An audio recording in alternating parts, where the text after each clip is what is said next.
우리 에베소서 오늘 우리 또 계속해서 말씀을 듣도록 하겠습니다.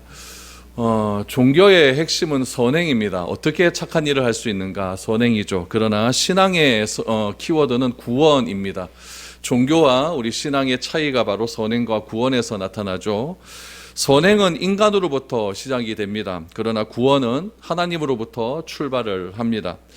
선행이라고 하는 것은 인간에게 선한 면이 있다는 것에서 출발을 하지만 구원은 인간은 하나도 선한 것이 없다라고 하는 것에서 출발을 합니다.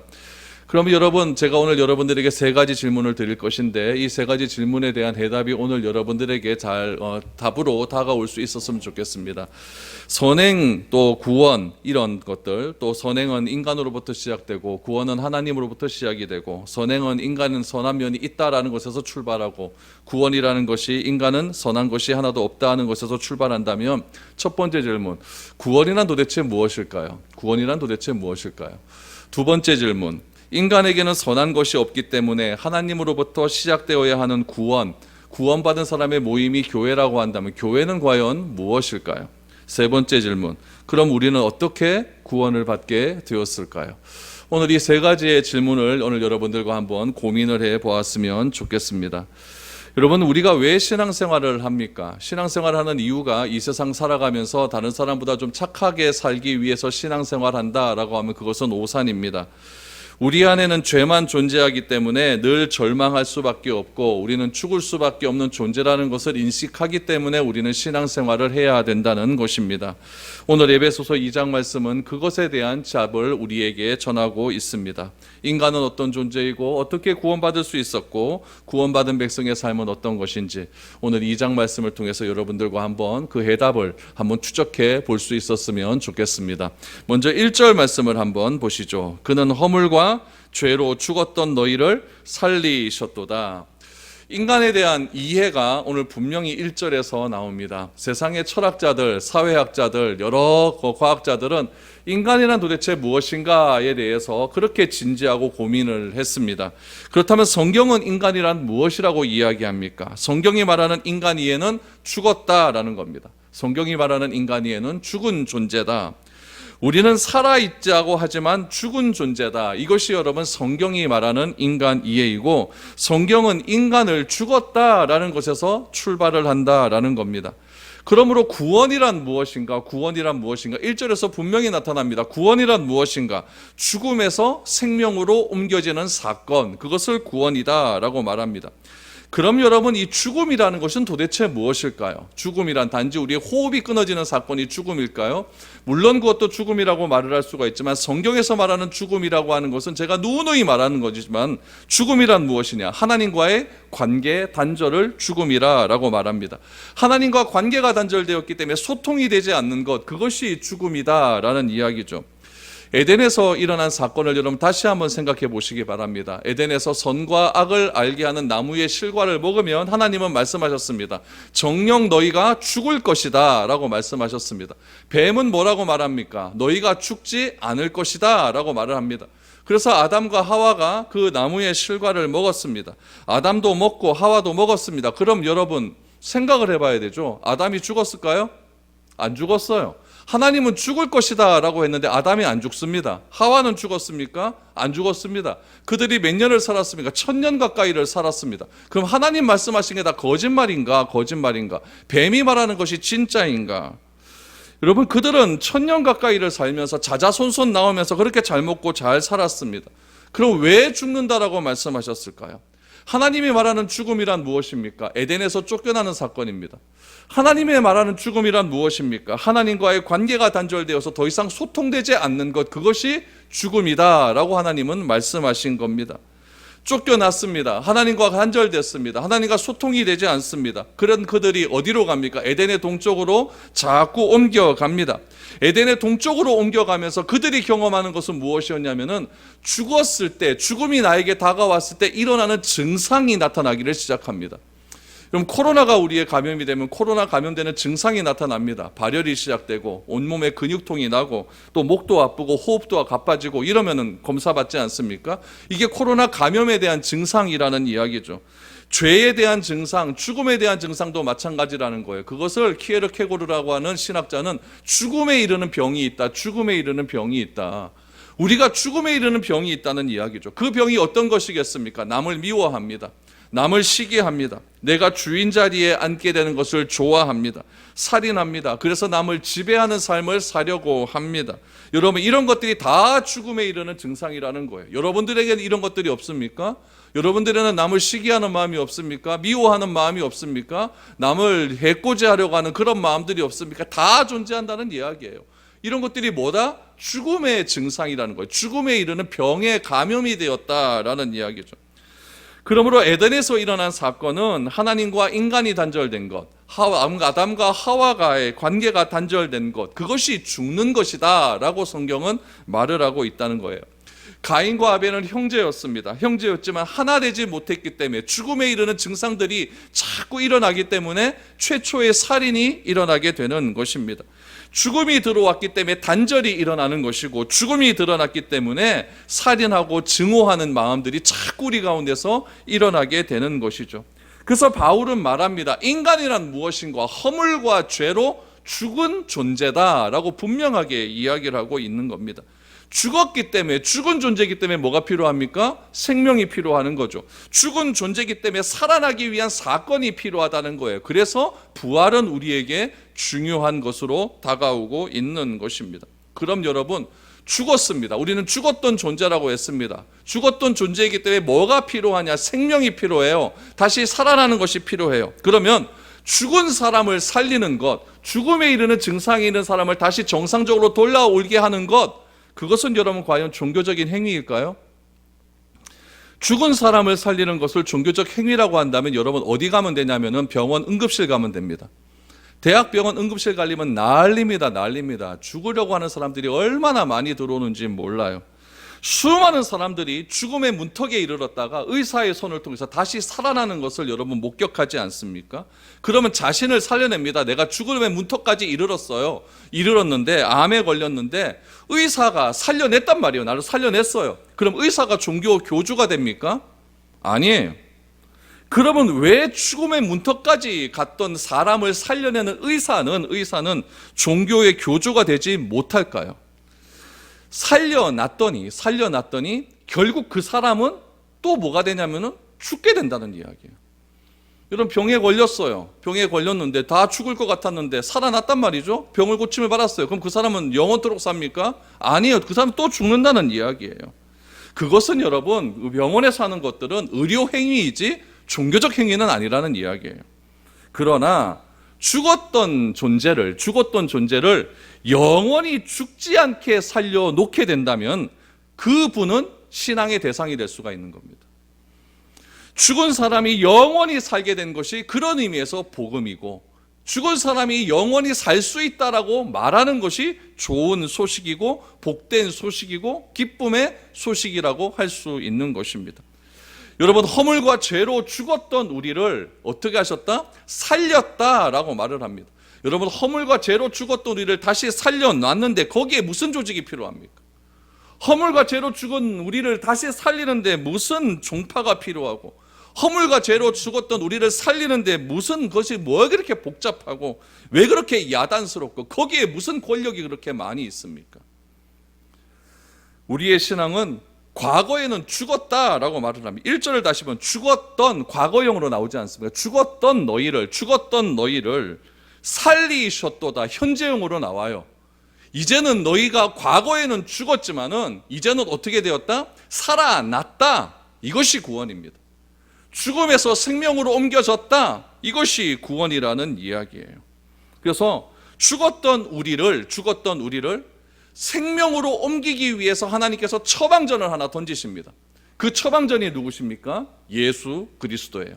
그래서 예수님께서는 이 땅에 오셔서 이런 말씀을 선포하십니다. 요한복음 5장 24절 말씀해 보니까, 내가 진실로 너희에게 이르노니 내 말을 듣고 또 나 보내신 이를 믿는 자는 영생을 얻었고 심판에 이르지 아니하나니 사망에서 생명으로 옮겼느니라. 아멘. 사망에서 생명으로 옮긴 그 사건, 그 사건이 내가 오신 이유, 예수님이 오신 이유다라고 예수님은 그렇게 선언을 하고 있습니다.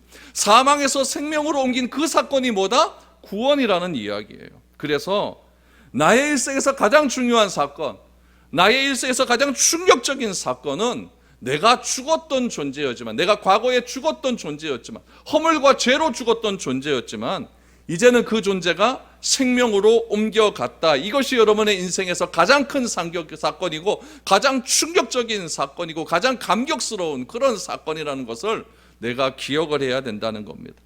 여러분, 그거보다 더 크고 중요한 일이 어디 있겠습니까? 그거보다 더 급한 일이 어디 있겠습니까? 그것보다 더 시급한 일이 어디에 있겠습니까? 급하고 중요하고 시급하기 때문에 하나님께서는 때가 참에 그의 아들을 여자의 후손 가운데 보내어 주셔서 죽었던 우리를 생명으로 옮기셨다는 이야기입니다. 그럼 우리는 왜 죽을 수밖에 없었을까요? 왜 죽을 수밖에 없었을까요? 바울은 그 이유를 1절에서 이렇게 설명합니다. 허물과 죄 때문이다. 죄와 허물 때문이다. 그것 때문에 너희는 죽었다라고 말을 합니다. 그럼 죄란 무엇일까요? 죄란 여러분 빗나간 방향성입니다. 똑바로 방향으로 가야 되는데 그 방향에서 빗나간 것이 죄입니다. 허물은 무엇이냐? 허물은 어느 높이에서 떨어지는 사건, 떨어지는 상태, 그것을 허물이라고 이야기하죠. 왜 죽었습니까? 위에서 떨어졌기 때문에 죽은 겁니다. 왜 죽었습니까? 잘못된 길을 갔기 때문에 죽었습니다. 있어야 할 자리에 앉아 있지 않고 그 자리에서 떨어졌기 때문에 그것을 허물이라고 이야기하죠. 그랬기 때문에 우리는 죽은 겁니다. 가야 할 길을 가지 않은 것, 그걸 죄라고 이야기한다면 죄 때문에 우리는 죽을 수밖에 없었던 거죠. 이렇게 하다가 하나님과의 관계는 끊어지고 이렇게 하다가 하나님과의 소통은 다 끊어졌다는 이야기죠. 그러므로 우리는 이 죽음에 대한 정확한 이해가 없으면 믿을 만한 이유도 없는 겁니다.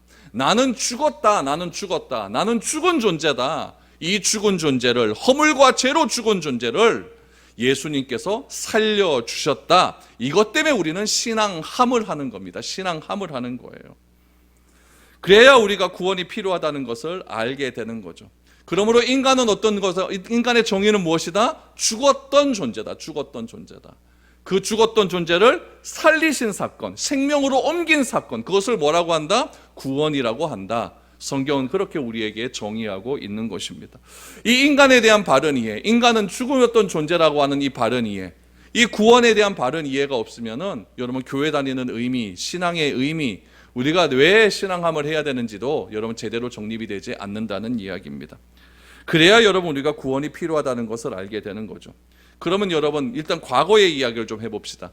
죽었던 우리, 허물과죄로 죽었던 우리, 그럼 과거에는 우리가 어떻게 죽었던 우리가 어떤 삶을 살게 되었느냐? 죽었던 우리는 어떤 삶을 살았기에 하나님께서 우리에게 생명으로 옮겨주셨느냐? 죽었던 우리에 대한 이야기가 2절 말씀에서 나오고 있습니다. 그때에 너희는 그 가운데서 행하여 이 세상 풍조를 따르고 공중의 권세 잡은 자를 따랐으니 곧 지금 불순종의 아들들 가운데서 역사하는 영이라. 그때에란 어떤 때이냐? 허물과 죄 가운데 있었던 그때를 의미하고 있습니다. 그때에 그 걸음걸이가 있는데 그 걸음이 허물과 죄로 죽었던 우리의 걸음이 무엇인가를 따르고 있다는 이야기예요. 그것을 무엇이라고 이야기하면 2절에 보니까 세상 풍조를 따랐다. 그러므로 죽었던 우리, 하나님과의 관계가 단절된 우리, 하나님과의 소통이 안 되면 우리는 무엇을 따라가게 된다? 세상 풍조를 따라가게 된다라는 이야기죠. 이것이 세상 풍조를 요즘 말로 하면 뭐라고 이야기하면 세상의 가치다라고 말을 하는 거죠. 세상 사람들이 원하는 기준에 따라 나도 선택을 하고, 세상 사람들이 말하는 것처럼 나도 말을 하고, 세상 사람들이 사람을 대하는 것처럼 나도 대하는 상태, 그것이 세상의 풍조이고 세상의 가치다라는 이야기죠. 여러분, 세상의 가치, 세상의 인생관, 세계관, 그것이 무엇입니까? 세상이 다 나에게 가르쳐 준 것 아니겠습니까? 그것을 따라가면서 내 마음대로 살아가는 것, 그것이 허물과 죄로 죽었던 우리가 따라가는 삶이었다라는 이야기죠. 그런 세상 풍조를 따라가는 데는 배후가 있는데 그 배후를 무엇이라고 이야기하냐면은 공중 권세를 잡은 자를 따라가는 것, 공중 권세 잡은 자를 따라가는 것. 다시 말하면 내가 세상의 가치를 따라가는 데는 세상의 배후가 있는데 그 배후가 누구냐? 공중 권세를 잡은 자라고 말을 합니다. 그 공중 권세를 잡은 자를 오늘 2절에 보니까 불순종의 아들의 영, 불순종의 아들의 영, 불순종의 아들 가운데 역사하는 영이라고 이야기를 합니다. 하나님을 떠나게 하는 배후에는 누가 있다? 불순종의 아들들이 있다라는 이야기입니다. 그 세력을 성경은 사탄이라고 이야기합니다. 사탄은 요한복음에 보니까 고소자이며 참소자라고 이야기를 하죠. 고소자이며 참소자니까 우리는 맨날 남을 험담합니다. 남을 탓하죠. 남을 고소하죠. 내 입에서 왜 그런 것들이 자꾸 나옵니까? 자꾸 불순종의 영을 따라 살기 때문에 그렇다는 이야기죠. 내 가운데 그런 것들이 자꾸 보인다고 한다면 내가 예수를 믿는다고 하지만 공중 권세 잡은 자를 자꾸 따라가는 삶을 살아가고 있다. 그 사람 그 존재에 영향을 받고 있다라는 것을 기억하시면 된다는 이야기입니다. 허물과 죄로 죽었던 우리들의 삶은 이런 삶이다라는 이야기죠. 그 삶에 이어서 3절 말씀에 보면 조금 더 덧붙이기 시작합니다. 3절을 보십시오. 전에는 우리도 다 그 가운데서 우리 육체의 욕심을 따라 지내며 육체와 마음에 원하는 것을 하여 다른 이들과 같이 본질상 진노의 자녀였더니, 여기서 바울은 우리가 죽었을 때 과거의 우리의 죽음의 증상을 이야기하죠. 그 증상이 두 가지가 나오는데 첫 번째는 육체의 욕심입니다. 육체의 욕심. 또 하나의 증상은 뭐냐면 마음을 따라 지내는 것. 이것이 죽음의 증상이다라고 말을 하죠. 여러분, 이것은 다른 말로 하면 내 마음대로 사는 겁니다. 내 생각대로 살아가는 거죠. 우리 주변의 모든 사람들이 다 그렇게 살아가고 있습니다. 여러분 주변에도 보면 다 내 마음대로 살지 누구 말 듣고 살아갑니까? 아니잖아요. 다 어느 정도 나이가 들고 생각이 들고 그러면 교육도 다 받고 살아온 경험도 있고 뭐 이러다 보면은 다 내 생각이 올지 남 생각 들고 잘 변하지 않습니다. 사람이 잘 안 변해요. 다 그렇게 살아간다는 이야기예요. 우리는 다 그렇게 살아가죠. 그렇게 살아가는 사람을 요한 1서에서 세상은 육체의 욕심을 따라 살아간다. 안목의 정욕을 따라 살아간다. 이생의 자랑을 위해서 살아간다라고 그렇게 정의를 하는 겁니다. 그러므로 이 세상이라고 하는 것은 어떤 곳이냐? 육신의 정욕과 이생의 자랑과 안목의 정욕대로 따라가라 사는 법을 배우는 곳이 세상입니다. 그런 것을 배우는 곳이 세상이죠. 이렇게 우리가 살아가는 이유가 무엇일까요? 우리는 진노의 자녀가 되었기 때문이다. 여러분, 우리는 하나님의 자녀 아니었습니까? 그런데 죄가 들어옴을 통해서 허물과 죄로 말미암아 죽게 되었다라고 선언합니다. 그 죽음의 증상은 뭐다? 내 마음대로 살아가는 것인데, 그렇게 살아가는 이유를 3절 하반절에 보니까 진노의 자녀 그러면서 그 진노의 자녀가 무엇이라? 본질상 진노의 자녀다. 본질상 진노의 자녀. 본질상이라고 하는 것은 우리의 지금 상태를 뜻하는 거죠. 현재 우리는 진노의 자녀다라고 말을 하는 거죠. 그러니까 하나님을 떠난 우리의 상태, 우리가 죽음에 이르는 병에 걸린 우리의 증상, 그런 증상은 무엇이냐면 다 분노가 가득한 세상을 살아가고 있다는 이야기죠. 조금만 건네면 막 그냥 화 딱 내지 않습니까? 이격하면서 막 운전하다가도 막 욕이 막 나오고, 뭐 조금만 뭐 잘못하면 이직하고 막 다 분노의 자녀로 살아가고 있지 않습니까? 사람을 위로해주고 격려해주고 보듬어줘야 되는데 그것이 하나님의 자녀로서의 삶이었는데 진노의 자녀가 되니까 맨날 화내면서 그렇게 삶을 살아가고 있다는 거예요. 이것이 누구의 일이다? 사탄의 일이다. 사탄의 배후가 우리를 다 그렇게 조종하고 있다라는 이야기죠.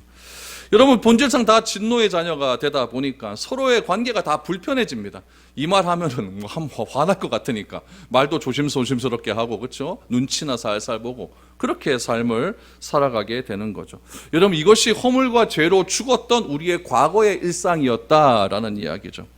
여러분, 이것을 알아야 내가 이것에서 해방되고 싶은 그런 욕망이 생긴다는 이야기예요. 여러분, 이렇게 살고 싶습니까? 맨날 이렇게 화만 내고 막 이렇게 짜증내고 남 험담하고 고소하고 이런 곳에서 살고 싶습니까? 평강은 없고 샬롬의 은혜는 하나도 없고 맨날 싸우면 싸우고 불편하고 이런 관계에 살고 싶진 않잖아요. 그래서 하나님께서 이런 우리를 살리신 이유에 대해서 이제 설명을 하기 시작을 합니다. 그러니까 1절부터 3절까지는 과거입니다. 과거에 우리는 이랬다. 이런 것들을 하나님께서 우리를 보시고 우리를 이제 구원하시기로 마음먹었다. 4절과 5절 보십시오. 긍휼이 풍성하신 하나님이 우리를 사랑하신 그 큰 사랑으로 인하여 허물로 죽은 우리를 그리스도와 함께 살리셨고 너희는 은혜로 구원을 받은 것이라. 여기서 괄호 쳐 나와 있죠. 그렇죠? 괄호는 뭐냐면 이거 번역을 하면서 좀 첨가한 건데 해석을 한 거죠. 해석을 넣어준 거죠. 그러니까 4절에 나온 이 말에 대한 해석이 5절이다 이렇게 생각을 하시면 좋습니다. 4절을 시작할 때에 우리가 긍휼이 풍성하신이라고 하는데 원래 보면 그 앞에 뭐가 접속사가 하나 들어가 있어요. 그리고 뭐 어떤 게 들어가야 될까요? 그러나 그러니까 그러나 긍휼에 풍성하신 하나님이 이렇게 나와 있는 거예요. 여러분 보세요. 바울은 말합니다. 그러나 긍휼에 풍성하신 하나님이 이렇게 나와요. 여러분 이 그러나 긍휼에 풍성하신 하나님은 이라고 하는 말이 얼마나 감격을 주는지 모릅니다. 그러나라고 하는 이전의 사건은 엉망이었다는 이야기죠. 그러나 하나님은 어떤 하나님입니까? 인간에게는 소망이 없다는 이야기예요. 일선장 인간에게는 막 다 죽음에 이르는 증상들이 너무너무 많이 나와서 인간에게는 소망이 없다는 이야기예요. 절망적이에요. 그러나 긍휼에 풍성하신 하나님은 뭐가 있다? 소망이 있다는 이야기예요. 그러나 긍휼에 풍성하신 하나님에게는 희망이 있는 것이고 그러나 긍휼에 풍성하신 하나님에게는 사랑이 있다는 이야기예요. 그래서 우리를 어떻게 하셨다? 살려내셨다 이거죠. 왜 살리셨는가? 두 단어로 하나님의 성품을 이야기합니다. 첫 번째, 하나님이 살리신 이유, 긍휼 때문이다. 긍휼. 두 번째는 뭐 때문이다? 사랑 때문이다. 이렇게 이야기하죠. 결국 그러나 하나님께서 우리를 살리신 이유는 무엇이냐면은 긍휼이 많기 때문에, 사랑이 풍성하시기 때문에 우리를 살리셨다라고 이야기하죠. 긍휼이라고 하는 단어가 헬라어로 엘레오스라고 하는데 이 엘레오스하고 동일한 단어가 하나 있어. 이 얘기는 여러분 많이 들어봤어요. 뭐냐 얘기하면 헤세드는 많이 들어봤잖아요. 헤세드, 엘레오스라고 하는 말이 뭐냐? 자비. 그러니까 긍휼이 풍성하다, 자비가 많다, 헤세드가 많다라고 하는 하나님이고, 또 보니까 사랑이라고 이야기를 합니다. 우리를 사랑하신 그 큰 사랑으로 인하여, 이 사랑이라고 하는 이 사랑의 헬라어는 아가페입니다. 아가페. 그러니까 이 아가페라고 하는 사랑은 우리가 무조건적 사랑이라고 이야기하지 않습니까? 이 무조건적 사랑은 어떤 사랑이냐? 여러분, 인간의 언어로 해석되지 않는 사랑입니다. 설명할 수 없는 사랑입니다. 그러니까 이 아가페 사랑은 설명도 안 되고 해석도 안 되니까 뭐 해야 되냐면은 내가 경험해야 돼요. 그게 아니고서는 해석이 안 되는 거죠. 그러니까 이 인간의 언어로 해석도 안 되고 설명도 안 되니까 경험되어져야 되는 그 사랑은 어디로부터 와야 되는 사랑이냐면은 하늘로부터 내려오는 그 사랑이다라고 말을 하는 것이죠. 그러니까 이 해석되지 않는 사랑, 이 경험만으로도 알 수 있는 그 사랑은 인간의 조건과 상관없이 사랑을 주는 존재에, 그 아가페 사랑이 풍성하신 그 존재의 의지와 결단에 달려 있다는 이야기. 아가페가 풍성하신 하나님의 의지가 있는 거예요. 어떤 의지가 있을까요? 허물과 죄로 죽었던 우리를 살려야겠다는 의지가 있는 거예요. 그 의지만 가지고 있는 것이 아니라 결단하시는 거죠. 이제는 내가 너희를 살려야겠다. 그 결단이 무엇으로 나타났냐면은 예수 그리스도를 이 땅에 보내시는 것으로 나타났다라는 거죠. 그분을 보내서 사망에서 생명으로 옮기신 사건, 그것이 긍휼과 사랑의 사건이라는 이야기죠. 그래서 허물과 죄로 죽었던 우리를 살리신 것, 그것을 뭐라고 이야기하냐면은 은혜라고 이야기합니다. 은혜. 구원은 무엇으로 받습니까? 그 허물과 죄로 죽은 우리를 살리신 그 사랑으로 받는 것, 그것을 은혜로 받는 거다라는 이야기죠. 그러므로 구원은 하나님의 긍휼하심으로 출발을 합니다. 구원은 하나님의 사랑하심으로 출발합니다. 그런데 그 긍휼과 사랑이 무엇과 어우러지느냐? 오늘 5절 말씀을 다시 한번 보십시오. 무엇과 어우러집니까? 그리스도와 함께.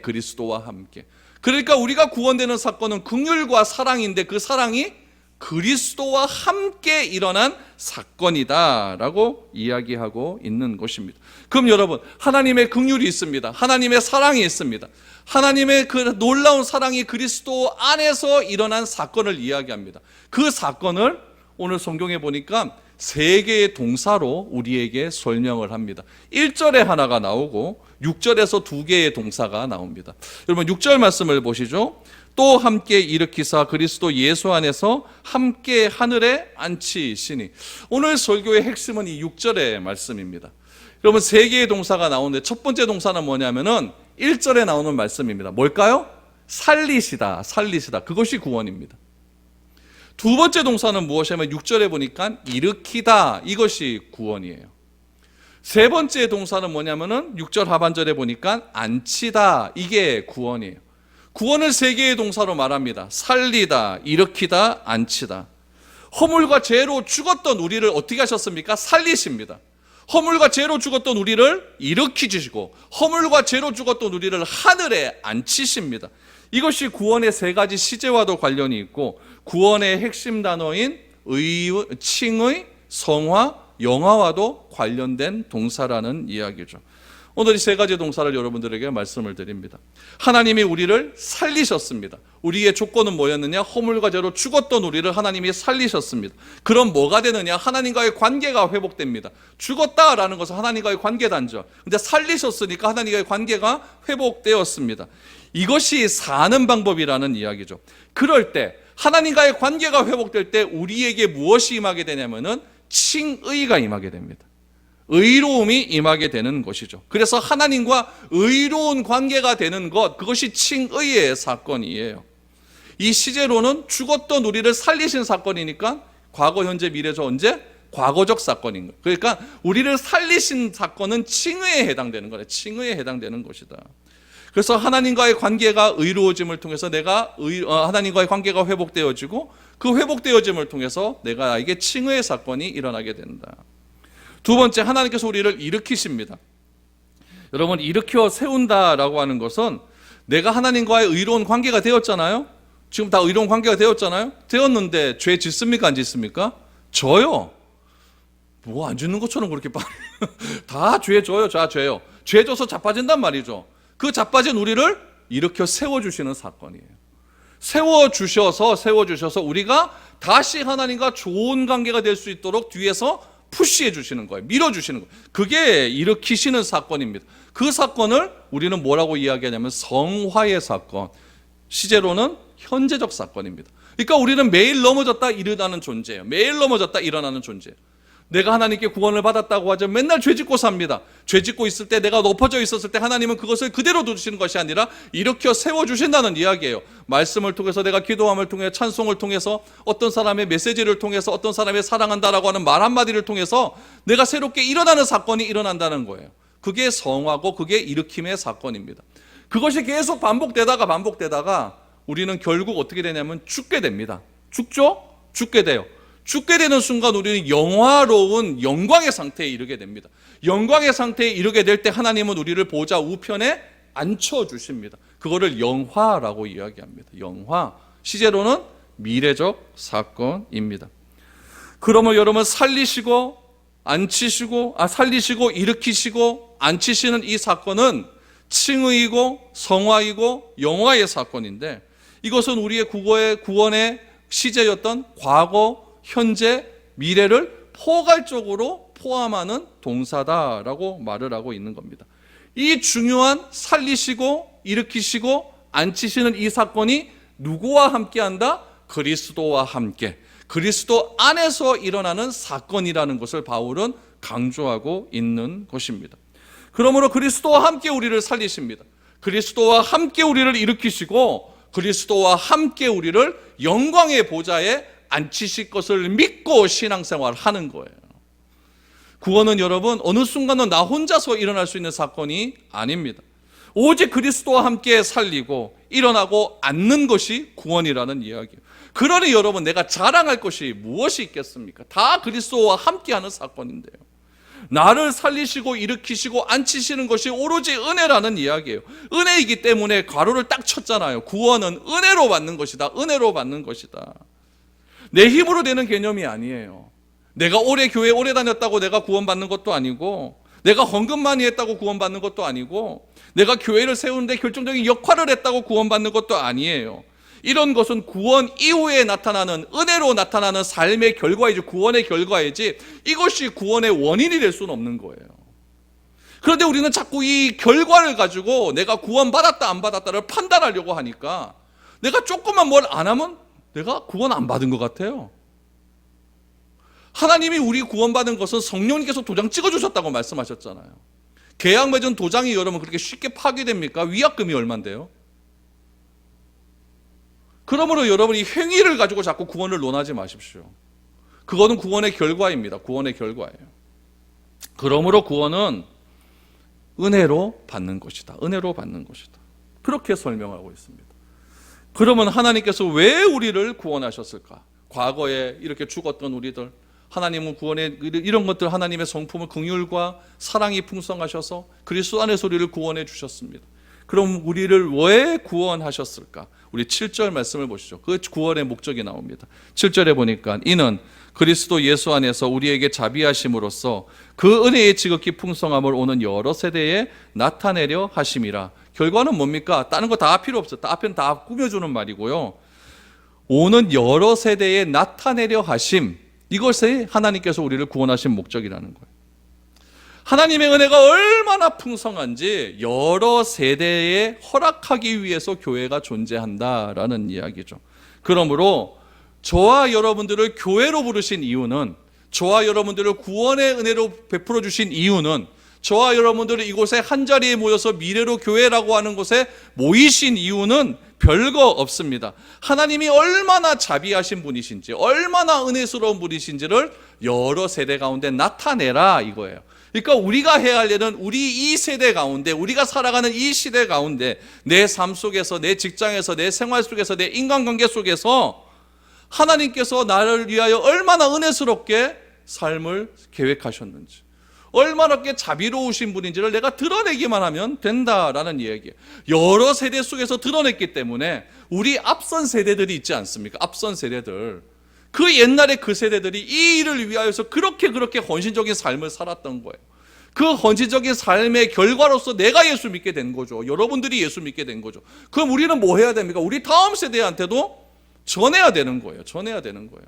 그게 안 되면 우리 세대에서 끝나는 거죠. 하나님의 구원의 목적에 맞는 삶을 살지 못한다는 이야기죠. 바울은 교회의 소명이 이거라는 이야기예요. 내가 구원받은 자로서의 살아가는 삶의 소명이 이거라는 얘기예요. 목적이 이거라는 이야기예요. 그래서 다시 한번 구원을 강조합니다. 구원은 어떤 것이냐? 8절을 보십시오. 너희는 그 은혜에 의하여 믿음으로 말미암아 구원을 받았으니 이것은 너희에게서 난 것이 아니오 하나님의 선물이라. 여러분, 선물은 주는 사람 마음입니다. 주면은 감사함으로 받으면 되지, 이거 먹고 차라 이렇게 말하는 사람은 없죠. 그럼 다시는 선물 못 받습니다. 뭐라도 주면 땡큐 하고 감사함으로 눈물 뚝뚝 흘리면서 받으십시오. 그래야 또 선물 주죠. 또 선물 주죠. 믿음이란 무엇인가? 믿음은 나에게 꼭 필요한 것을 주신 것을 감사함으로 받는 것이 믿음입니다. 그러므로 여러분, 은혜, 믿음이라고 하는 말이 8절에서 나오는데, 은혜란 무엇인가? 허물과 죄로 죽었던 우리를 살리시고 일으키시고 앉히신 사건, 그것이 은혜입니다. 믿음은 무엇입니까? 살리시고 우리를 일으키시고 앉히신 사건을 감사함으로 내가 수용하는 것, 그것이 믿음이에요. 그러니까 우리가 구원을 받는 것은 은혜에 의하여 살리시고 앉히시고 일으키시고 앉히신 그 은혜에 의하여 내가 그것을 감사함으로 받는 거예요. 그것으로 구원을 받았다는 거예요. 그러니까 나에게서 난 것이 뭐가 있습니까? 이 믿음조차도 성령님께서 나에게 감동을 주셔서 나에게 오신 건데, 그러니까 나에게 난 것은 하나도 없어요. 그러므로 구원이라고 하는 것은 능동적인 개념이 아니라 수동적인 개념이에요. 내 힘으로 되는 게 아니에요. 내 힘으로 되는 게 아니에요. 하나님께서 창세전부터 우리를 선택하셨습니다. 그리스도의 피로 우리를 구속하셨습니다. 성령님을 우리에 보내주셔서 구원에 대한 도장을 꽉 찍어 주셨습니다. 우리가 하나님께 더 요구할 게 이 이상 뭐가 있겠습니까? 이 이상 뭐가 있겠습니까? 우리는 하나님으로부터 선물을 넘치도록 받았다는 것입니다. 그래서 9절에 보니까 행위에서 난 것이 아니니 이는 누구든지 자랑하지 못하게 하림이라. 구원을 두고 자랑할 것이 없습니다. 하나님께서 나에게 주신 구원의 은혜가 너무나 크기에 골방에 들어가서 기도하면서 주님 감사합니다, 눈물을 흘릴 수가 있겠죠. 그러나 내가 한 것이 있어야 자랑을 할 것이 아닙니까? 하나님, 내가 사람을 많이 살렸습니다. 그러니까 내가 구원받은 것 아닙니까? 하나님 나 좀 칭찬 좀 해주이소. 이거 갖고 구원받은 거 자랑할 게 없다는 이야기예요. 내가 복음 열심히 전도해서 내가 사람을 살렸다 그러면 내가 그게 구원받은 결과이지 그것이 구원의 원인은 아니잖아요. 죽어났다가 살아났기 때문에 여러분 빚진 자의 마음으로 살아가는 겁니다. 그걸 가리켜서 성경은 겸손이다 이야기해요. 겸손한 것은 여러분 비교하지 않는 삶입니다. 저 사람은 왜 5달란트 주고 저 사람은 왜 2달란트 주고 나는 왜 1달란트 줬습니까? 이렇게 따지지 않는 것이 겸손입니다. 왜냐하면 가장 중요한 생명을 얻었기 때문에 내가 더 이상 내세울 게 없는 거예요. 우리가 아무리 권력을 많이 얻고 돈이 많이 있고 좋은 환경 속에 살아간다 할지라도 건강함이 없고 죽으면 다 말짱 도루묵 아니겠습니까?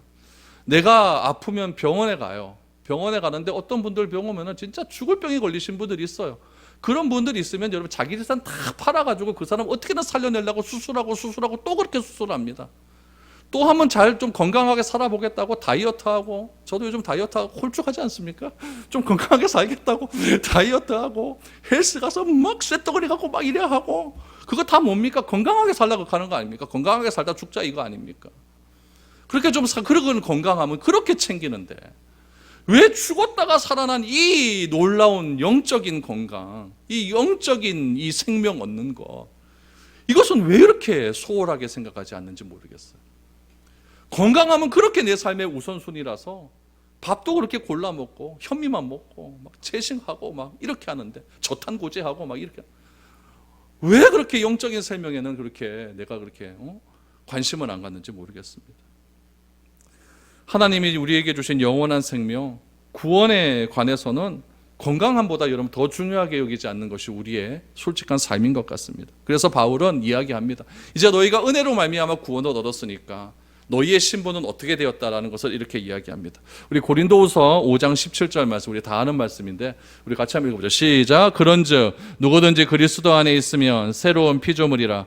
이전 것은 지나갔으니 보라 새 것이 되었더라. 여기서 중요한 것은 피조물이란 단어예요. 피조물이라고 하는 것은 어디서 나온다 아니면 창조에서 나온 것 아닙니까? 창조. 그러니까 구원을 받았다라는 것은 나는 새롭게 창조되었다라고 하는 의미거든요. 그래서 이전 것은 다 지나간 겁니다. 이전 것은 다 지나간 거죠. 새롭게 되었어요. 새롭게 되었기 때문에 이제 오늘 마지막 10절 말씀. 새롭게 되었기 때문에 우리는 어떻게 살아가야 되는가? 10절입니다. 우리는 그가 만드신 바라 그리스도 예수 안에서 선한 일을 위하여 지으심을 받은 자니 이 일은 하나님이 전에 예비하사 우리로 그 가운데서 행하게 하려 하심이니라. 우리는 그가 만드신 바라 피조물이 되었다는 얘기죠. 그러니까 우리는 어떻게 살아야 되는가? 어떻게 살아야 되는가? 왜 우리를 만드셨는가? 왜 우리를 새로운 피조물로 만드셨는가? 왜 우리를 구원하셨는가? 10절에서 정확하게 나옵니다. 왜 그런가? 그리스도 예수 안에서 선한 일을 하라고, 선한 일을 하라고. 그렇게 지음을 받았다라는 거예요. 그러면 그리스도 예수 안에서 나오는 선한 일이란 무엇일까요? 불쌍한 사람 도와주고 뭐 이렇게 하는 거요? 그것도 선한 일이겠죠. 선한 일인데 먼저 우리의 생각 자체가 바뀌어야 됩니다. 왜 이것을 해야 되는가? 고린도후서 5장 15절에 보면 그 선한 일에 대한 개념, 우리는 어떻게 살아야 되는 개념이 분명히 나옵니다.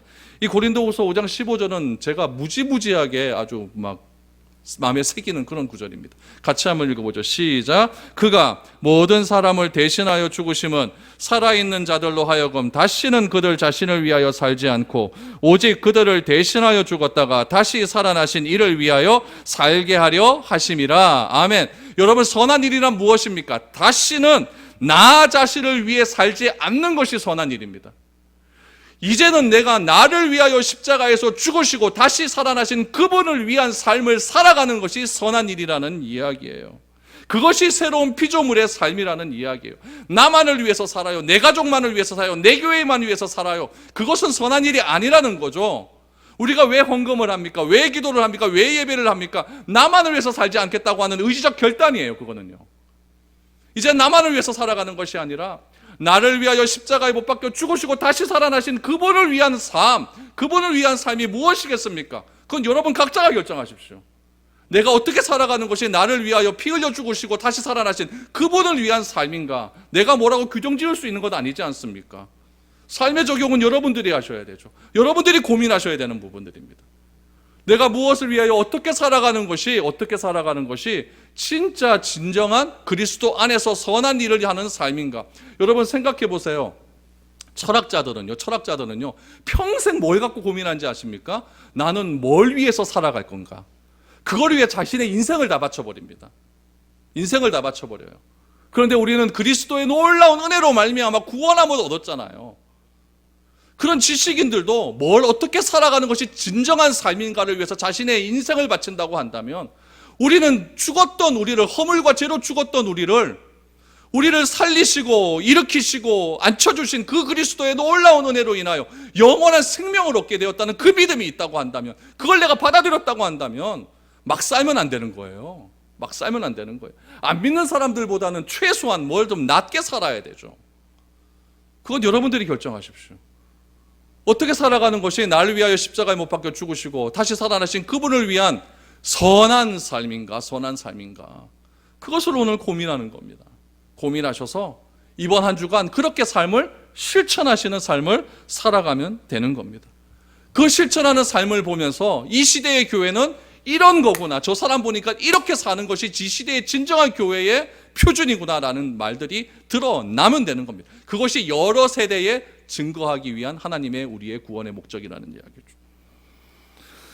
여러분, 내가 왜 교회가 되어야 될까요? 왜 교회가 존재해야 될까요? 허물과 죄로 죽었던 우리를 다시 살리신 하나님, 자비와 사랑이 풍성하신 하나님의 은혜로 구원받은 우리를 일으키신 그 하나님, 구원받은 우리가 다시 영화의 놀라운 은혜의 자리에 앉기 위해서 열심히 그렇게 하나님을 드러내는 그런 삶을 살아가는 것, 그것이야말로 진정한 이 시대에 우리가 필요한 이유라는 이야기죠. 한 주간도 그리스도 안에서 선한 삶을 살아가는 새로운 피조물의 삶이 될 수 있기를 바랍니다. 그래서 내가 나를 통하여서 진짜 교회는 저런 것이구나 라는 것을 평생 살아가도 한마디쯤은 들을 수 있는 그런 저와 여러분들이 되어서 하나님께 칭찬 들을 수 있는 복된 삶이 될 수 있기를 축복드립니다.